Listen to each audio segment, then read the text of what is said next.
По препораките, многу од вработените почнаа да ги извршуваат своите работни обврски од дома. Покрај месторите и самореноваторите и камерите на вчерашни беа пуштени во неколку домови.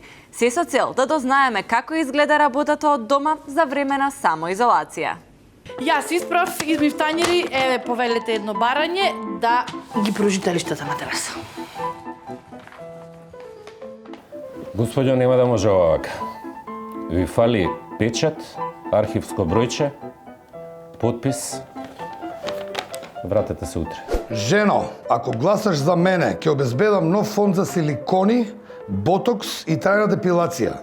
А во мојата програма за младите ќе бидат планирани јавни набавки за пирсови и тетоважи. А за пензионерите ќе има бесплатно...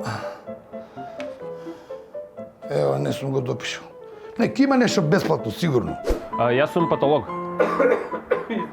Опа, и ти нешто ми кашлаш. Ај, дојди на масата во кујна да те прегледам. Дојди бе, не се плаши, не е страшно.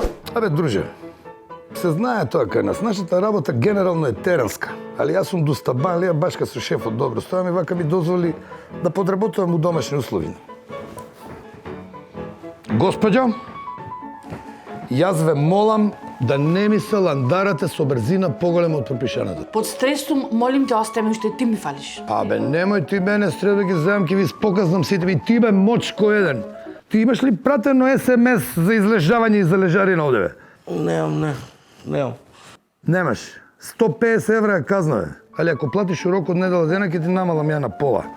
75 и тоа е ептен дека си мој. Ептен.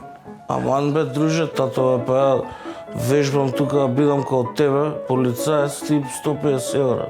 Па вака ли ќе станеш као мене, бе, со излежавање? Па за лежачи вежбам. Гледате ли? Абе, не е битно, значи, дали е изолација, дали е теренска, дали е по дома, за нас сегде има работа. Тоа е, драги гледачи, има работа за тој што сака да работи.